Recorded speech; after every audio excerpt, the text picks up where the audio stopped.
আলমডাঙ্গা সরকারি কলেজের একাদশ ও দ্বাদশ শ্রেণীর সকল ছাত্রছাত্রীকে জানাই আন্তরিক অভিনন্দন।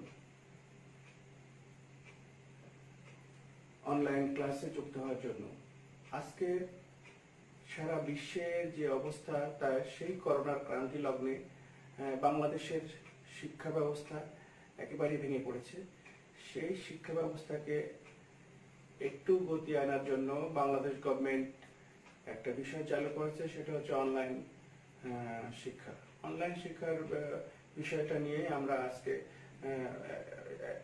তোমাদের সামনে হাজির হয়েছি এবং এখান থেকে যে বিষয়গুলো আমরা আলোচনা করব যাতে তোমাদের লেখাপড়ায় একটু হলেও উপকৃত হতে পারো, তোমরা তোমাদের লেখাপড়াটাকে এগিয়ে নিতে পারো। তো আজকে যারা আমার এই ক্লাসের সাথে যুক্ত আছো সকলকে আন্তরিক অভিনন্দন। নিশ্চয় তোমরা সবাই ভালো আছো আর ভালো থাকবা এই আশাই করি এবং এই দোয়াই করি। যাই হোক, আজকে আমি তোমাদেরকে তথ্য প্রযুক্তি বিষয়ে চতুর্থ চ্যাপ্টার নিয়ে আলোচনা করব। চতুর্থ চ্যাপ্টারটা কি ছিল? মূলত চতুর্থ চ্যাপ্টারটা হচ্ছে ওয়েব ডিজাইন পরিচিতি ও HTML। অ্যাকচুয়ালি ওয়েব ডিজাইন পরিচিতি এবং HTML নিয়ে কথা বলতে হলে আগে এর সম্পর্কে একটু কথা বলা দরকার তোমাদের সঙ্গে। সেগুলো হচ্ছে, আমি একটা একটা করে আলোচনা করি। মূলত বাংলাদেশ তথা সারা পৃথিবী এখন যে পর্যায়ে আছে সেই পর্যায়ে আগে ছিল না। আদিম যুগ থেকে পৃথিবী মানুষ প্রচুর গবেষণাধর্মী কাজকর্মের মাধ্যমে পৃথিবীকে আরো উন্নততর অবস্থায় নিয়ে আসছে এবং সেই পৃথিবী শেষ যে বিষয়টা উন্নয়নে সেটা হচ্ছে তথ্য প্রযুক্তি। এই তথ্য প্রযুক্তি আসার পর পৃথিবী সর্বোচ্চ উন্নতির শিখরে আরোহিত হয়েছে। অ্যাকচুয়ালি তথ্য প্রযুক্তি না আসলে আমরা এই যে অনলাইন ক্লাস এটাও করার ক্ষমতা ছিল না। আজকে এই যে অনলাইন ক্লাসে ক্যামেরার সামনে দাঁড়িয়ে তোমাদের সাথে কথা বলছি, তোমরা মোবাইলে অথবা ল্যাপটপে যেখানেই বসে অনলাইন ক্লাস উপভোগ করছো, সেটা হয়েছে তথ্য প্রযুক্তির বদৌলতে। আর এই তথ্য প্রযুক্তি বিষয়ের সাথেই রিলেটেড এই web page, web design, website, web server সব মিলিয়ে টোটালে HTML। তো আমরা এই বিষয়টা নিয়ে তোমাদের সাথে যে কথাবার্তাগুলো বলবো তার আগে আরেকটু কথা বলে নিই।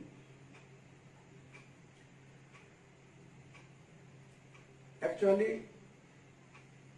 ওয়েব ডিজাইন পরিচিতি বা HTML কেন দরকার, এই বিষয়টা আমাদের একটু অনুধাবন করতে হবে।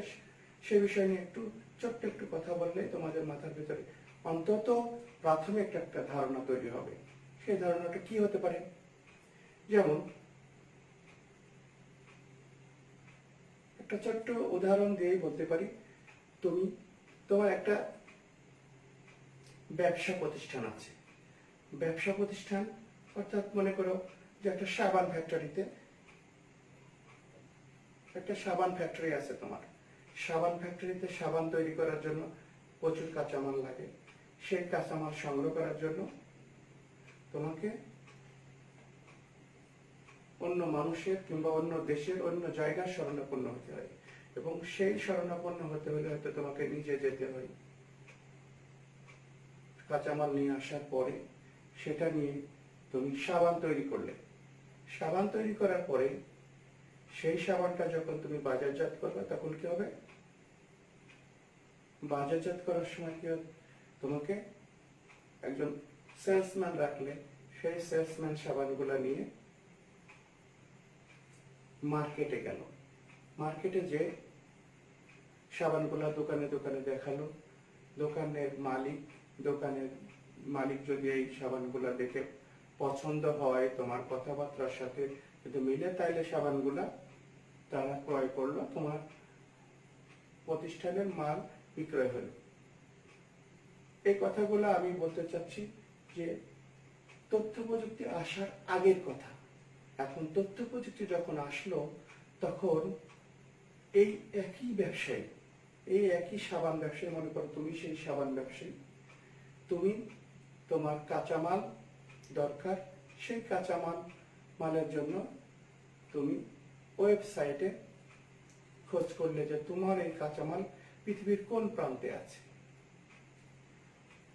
সেই প্রান্তে সেই কাঁচামাল সংগ্রহ করলে তথ্য প্রযুক্তির বদৌলতে, এবং তথ্য প্রযুক্তির বদৌলতে সংগ্রহ করার পরে তুমি যখন তোমার কাঁচামাল দিয়ে সাবান তৈরি করলে, সাবান তৈরি করার পরে তুমি কিন্তু তোমার ফ্যাক্টরিতেই সাবান আছে, সেই মতো অবস্থায় তুমি তোমার যে ওয়েব সাইট, সেই ওয়েবসাইটে তোমার সেই সাবানের ছবি, সাবানের কোয়ালিটি, সাবানের যত গুণাগুণ যা কিছু আছে সব কিছু দিয়ে একটা ছবি সারা পৃথিবীতে ছড়াই দিন, এবং তোমার এই সাবানের সারা পৃথিবীর মানুষ দেখবে, এবং দেখার পরে যে যার পছন্দ হবে সে ঘরে বসেই এটার অর্ডার করবে। অ্যাকচুয়ালি ছোট্ট কথাটা বলার অর্থ যে আমরা ওয়েবসাইট নিয়ে কথা বলতে চাচ্ছি, সেই ওয়েবসাইটটা কি, সেই ওয়েবসাইটে কি কাজে লাগবে। আর এইটা মূলত আমরা সাবান ফ্যাক্টরি দিয়ে বোঝানোর চেষ্টা করলাম, আরো বিস্তারিত বিষয় নিয়ে সামনে আলোচনা করব। তবে আরেকটা কথা বলি, আরেকটা ছোট্ট উদাহরণ, যে মানুষ তার নিজেকে জাহির করার জন্য, তার নিজেকে প্রতিষ্ঠিত করার জন্য পৃথিবীতে ওয়েবসাইটের প্রয়োজনীয়তা দেখা দিয়েছে, এবং মানুষ তার জনপ্রিয়তা যাচাইয়ের জন্য, তার জনমত গঠনের জন্য ওয়েবসাইটের প্রয়োজন। তো এই ওয়েবসাইটের প্রয়োজনীয়তা আসছে কখন? যখন তথ্য প্রযুক্তি আসছে। তথ্য প্রযুক্তি আসার সাথে সাথে ওয়েবসাইট চলে আসছে। এই ওয়েবসাইটটা তৈরি করার জন্য ওয়েব ডিজাইন, HTML এইগুলো আসছে, আর এটা নিয়ে আজকে আমাদের এই ক্লাস। তো মূলত ওয়েব ডিজাইন নিয়ে আমরা কথা বলবো। তো ওয়েব ডিজাইন নিয়ে কথা বলার সাথে সাথে আরো কিছু বিষয় আছে। আমি এই ক্লাসে কিছু স্লাইডের ব্যবস্থা করছি, যাতে ওয়েব ডিজাইন, HTML নিয়ে যে ক্লাসটা, যাতে তোমরা একটু ভালোভাবে বুঝতে পারো, একটু মাথা ঠান্ডা করে যদি ক্লাসটা উপভোগ করো, অবশ্যই তোমরা উপকৃত হবে। এবং আমি মনে করি এই ক্লাসে তোমরা যদি মনোযোগ সহকারে ক্লাসটা উপভোগ করো, তাহলে এই চ্যাপ্টারটা তোমাদের আর অন্য কারোর কাছে যে বোঝার দরকার হবে না। এই চ্যাপ্টার জন্য তুমি নিজেই যথেষ্ট, এটা আমার দৃঢ় বিশ্বাস।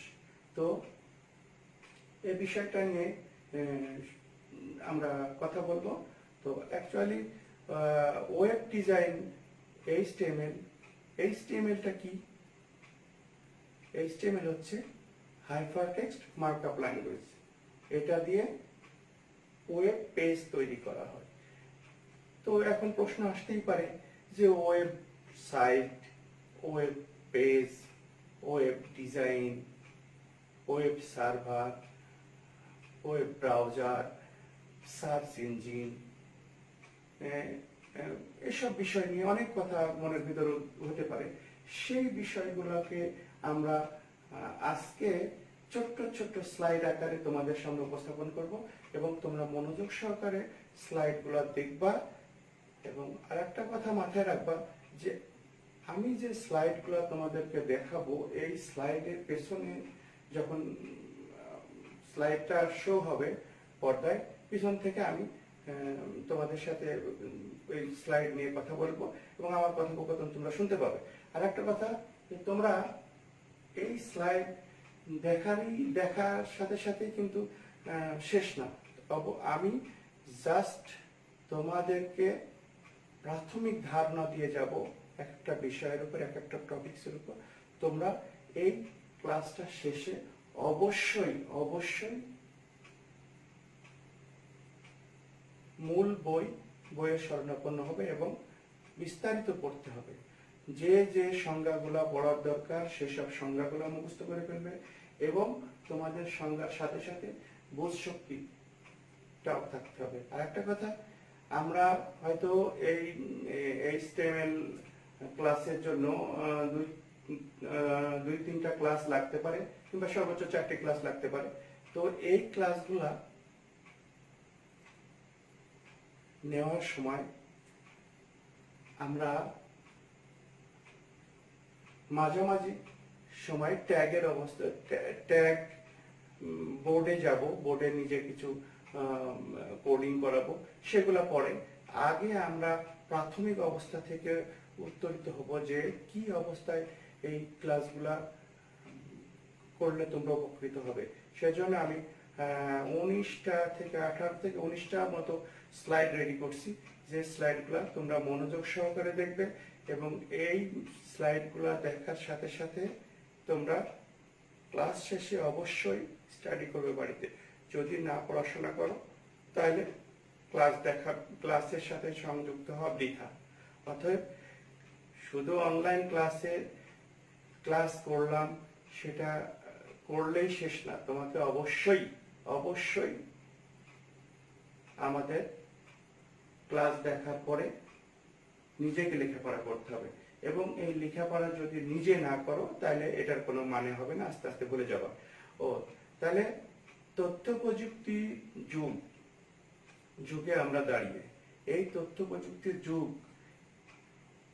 তোমরা চিন্তা করতে পারবা যে যেহেতু ফার্স্ট ইয়ারে পড়ছো গ্লোবাল ভিলেজ, পৃথিবীটাকে একটা হাতের মুঠোয় নিয়ে আসছে। সেই পৃথিবীটাকে হাতের মুঠোয় নিয়ে আসছে কে? তথ্য প্রযুক্তির হাতের মুঠোয় নিয়ে আসছে কে? ইন্টারনেট ছাড়া আদৌ সম্ভব নয়। আমরা যে 4র্থ চ্যাপ্টার নিয়ে কথা বলছি তথ্য প্রযুক্তির, যে HTML নিয়ে যে কথা বলছি, এই HTML এর ধারণাটাও আসছে তথ্য প্রযুক্তি আসার পর। তথ্য প্রযুক্তি যদি না আসতো HTML কখনোই আসতো না। আর আমিও তোমাদের সামনে এইভাবে ক্যামেরা নিয়ে ক্লাসে আসতে পারতাম না তোমাদের সাথে। এই করোনাকালীন মুহূর্তে তো আমাদের কারোরই যোগাযোগ হতো না।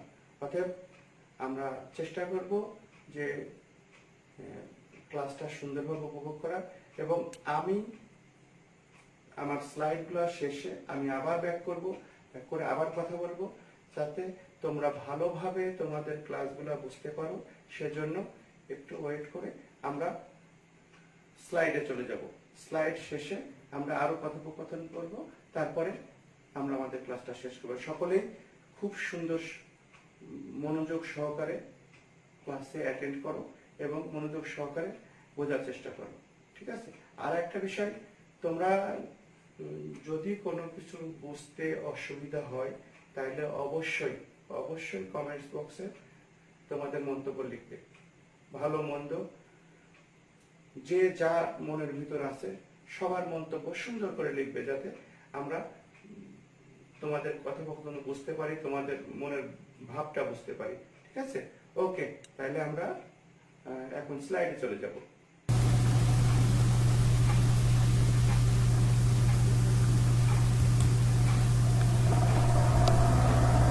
ওয়েব ডিজাইনের ধারণা। ওয়েব ডিজাইন হলো এমন একটি প্রক্রিয়া যার সাহায্যে text, audio, video, animation, colour ইত্যাদি ব্যবহার করে ওয়েব পেজ তথা ওয়েবসাইট তৈরি করা হয়। অর্থাৎ ওয়েব ডিজাইন মূলত ওয়েবসাইট তৈরি এবং এর ব্যবস্থাপনার সাথে সংশ্লিষ্ট। সহজে ওয়েব পেজ তৈরি করার জন্য সাধারণত HTML অর্থাৎ হাইপারটেক্সট মার্কআপ ল্যাঙ্গুয়েজ এবং ওয়েব পেজকে নান্দনিক রূপ দেওয়ার জন্য সিএসএস অর্থাৎ ক্যাসকেডিং স্টাইল শীট ব্যবহার করা হয়। মূলত ওয়েব ডিজাইনের ক্রমবিকাশ শুরু হয় 1996 সালের শেষ দিকে। বর্তমানে এটির এতই উন্নয়ন সাধিত হয়েছে যে এর মাধ্যমে একটি পূর্ণাঙ্গ ওয়েবসাইট ডেভেলপ করা যায়।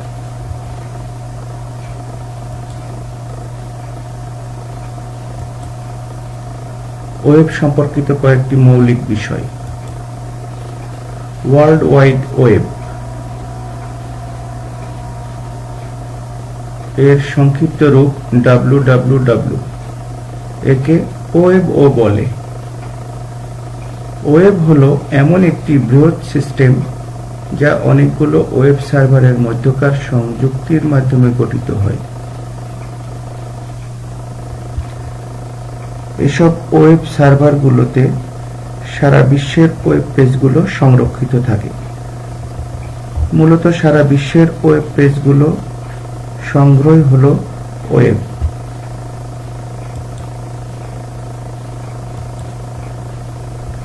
ক্লায়েন্ট কম্পিউটার, যে কম্পিউটার থেকে ওয়েব পেজ ব্রাউজ করা হয় তাকে ক্লায়েন্ট কম্পিউটার বলে।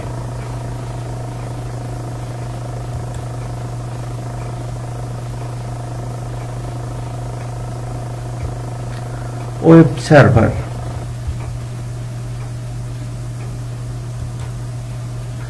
ওয়েব সার্ভার হলো এমন একটি কম্পিউটার যেখানে ওয়েব পেজগুলো সংরক্ষিত থাকে।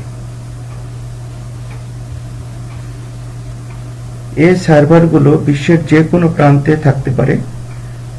সার্ভার কম্পিউটারে রয়েছে এমন কিছু প্রয়োজনীয় সফটওয়্যার ও নেটওয়ার্কিং সক্ষমতা যার সাহায্যে ইন্টারনেট এবং ইন্টারনেট ব্যবহারকারীকে তাদের চাহিদা অনুসারে ওয়েব সার্ভিস প্রদান করে থাকে।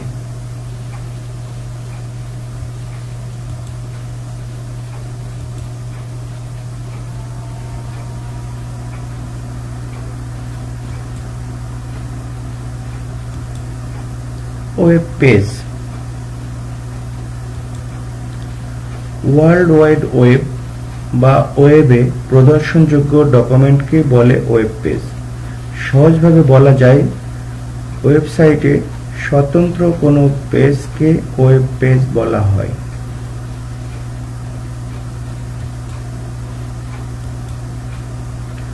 ওয়েবসাইট এক বা একাধিক ওয়েব পেজের সমন্বয়ে গঠিত হয় ওয়েবসাইট। তাই পরস্পর সম্পর্কিত ওয়েব পেজের সংগ্রহকে ওয়েবসাইট বলে। অর্থাৎ একটি নির্দিষ্ট ডোমেনের অধীনে থাকা একাধিক ওয়েব পেজের সমষ্টিকে বলা হয় ওয়েবসাইট।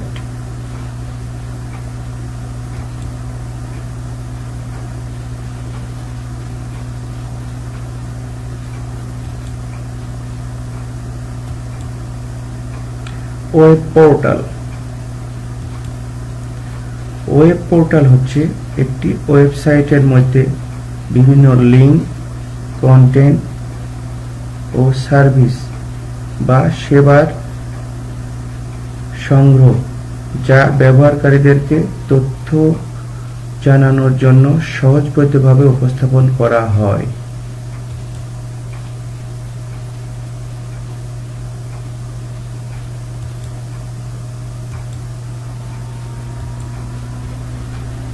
ওয়েব ব্রাউজার, ইন্টারনেটকে তথ্যের মহাসমুদ্র বলা হয় কারণ ইন্টারনেট বিশ্বের বিভিন্ন দেশে ছড়িয়ে থাকা নেটওয়ার্কে সংযুক্ত সকল কম্পিউটারগুলোকে যে সকল ইনফরমেশন রয়েছে তা ব্যবহারের সুযোগ করে দেয়। যে সফটওয়্যার ইন্টারনেটের ইনফরমেশন বা ওয়েব পেজ বা www প্রদর্শনের কাজ করে তাকে ওয়েব ব্রাউজার বলে। নিম্নে কিছু ব্রাউজারের ছবি দেওয়া হলো।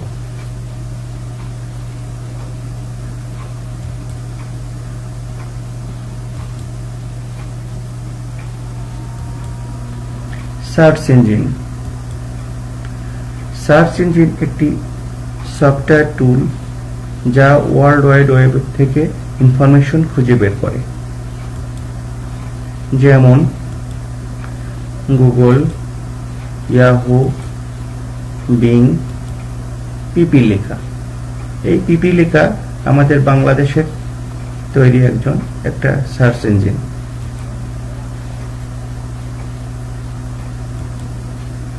সার্চ ইঞ্জিন কিভাবে কাজ করে?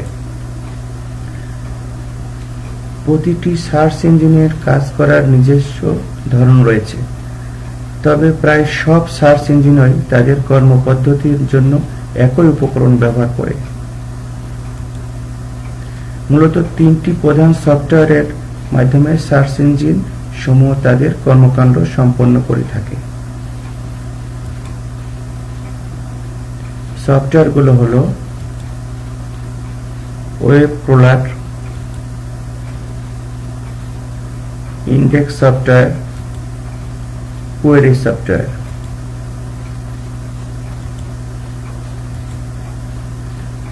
ওয়েবসাইটের প্রকারভেদ: static website, dynamic website. Static website যে সকল ওয়েবসাইটের ডাটা মান ওয়েব টেকনোলজি লোডিং বা ওয়েব পেজ চালু করার সময় পরিবর্তন করা যায় না, তাকে স্ট্যাটিক ওয়েবসাইট বলে।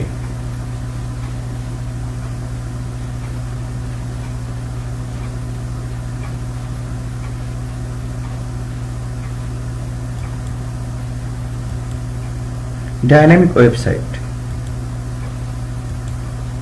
যে সকল ওয়েবসাইটের ডাটার মান ওয়েব টেকনোলজির লোডিং বা ওয়েব পেজ চালু করার সময় পরিবর্তন করা যায়, তাকে ডাইনামিক ওয়েবসাইট বলে। ডাইনামিক ওয়েবসাইট তৈরি করার জন্য HTML ভাষার সাথে স্ক্রিপ্টিং ভাষা ও PHP বা ASP ভাষার প্রয়োজন হয়।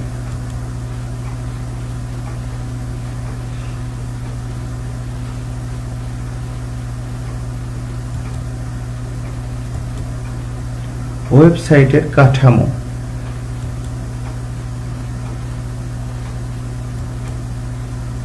ওয়েবসাইটের অন্তর্গত ওয়েব পেজগুলো কিভাবে সাজানো থাকবে তাই হলো ওয়েবসাইটের কাঠামো। একটি ওয়েবসাইটে অনেকগুলো ওয়েব পেজ থাকতে পারে। ওয়েবসাইটের অন্তর্গত এসব ওয়েব পেজগুলো কিভাবে সাজানো থাকবে তা ওয়েবসাইটের কাঠামো দ্বারা নির্ধারিত হয়। অর্থাৎ একটি ওয়েবসাইট ওপেন করলে প্রথমে কোন পেজটি দেখা যাবে, সেখান থেকে অন্যান্য পেজে কি উপায়ে যাওয়া যাবে, এইসব বিষয়গুলো নির্ধারিত হয় ওয়েবসাইটের কাঠামোর উপর। ওয়েবসাইটের কাঠামো মূলত তিন ভাগে বিভক্ত, যথা হোম পেজ, মূলধারার পেজ, উপধারার পেজ। পাশে একটা ছবি দেওয়া হলো।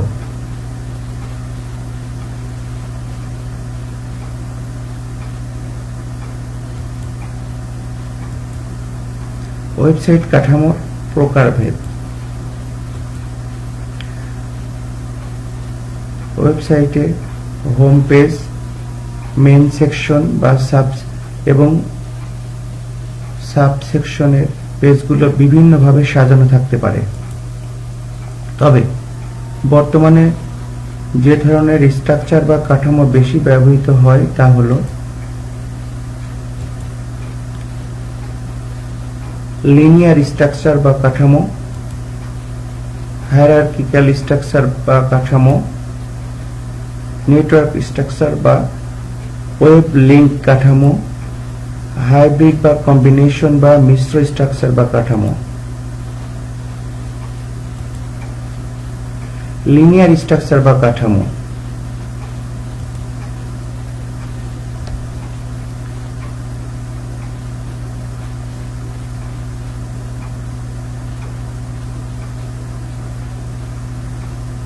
লিনিয়ার স্ট্রাকচার বা কাঠামোর যে ছবিটা দেখা যাচ্ছে, এই ছবিতে দেখা যাচ্ছে যে প্রত্যেকটা কয়েকটা পেজ এখানে অবস্থান করছে। পেজের কোন দিক থেকে কিভাবে, কোন পেজ থেকে কি কোন দিকে যাওয়া, এর প্রিয় ছাত্রছাত্রী, নিশ্চয়ই স্লাইডগুলো ভালোভাবে লক্ষ্য করছো এবং মনোযোগ সহকারে দেখছো। স্লাইডগুলা তোমাদেরকে আগেই বলেছি, স্লাইড সম্পর্কে আমি বিস্তারিত ধারণা দিইনি, জাস্ট তোমাদের বোঝার জন্য প্রাথমিকভাবে আমি একটা টপিকস আলাদা করেছি। তো তোমাদের কাজ হলো এই স্লাইড দেখে তোমরা বিস্তারিত পাঠ্য বই থেকে পড়ে নিবা এবং যে সংজ্ঞাগুলো মুখস্থ করার দরকার সব সংজ্ঞাগুলোই মুখস্থ করবা। আর একটা বিষয় হলো, আমরা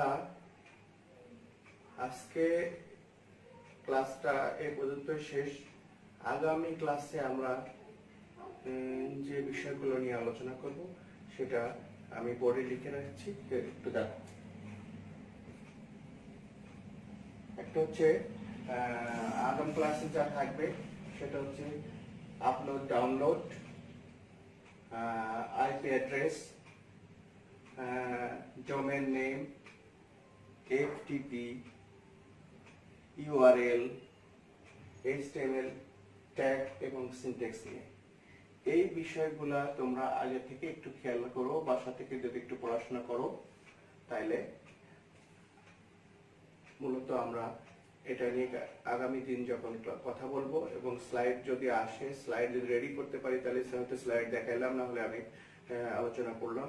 এটা কি তোমাদের এইচটিএমএল সম্পর্কে ভালো একটা ধারণা দিবে। তারপরে আমরা এর পরের ক্লাসে আমরা চলে যাব ট্যাগ লিখতে।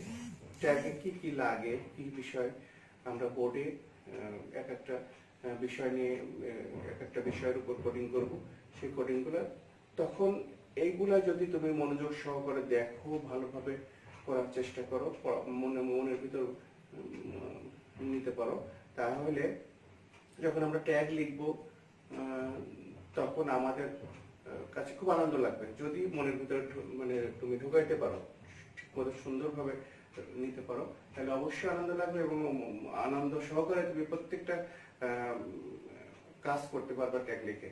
ওকে, তাহলে ভালো থাকো। আজকের মতো সবাই সবার সুস্বাস্থ্য কামনা করে বিদায় নিচ্ছি। ওকে, আল্লাহ হাফেজ।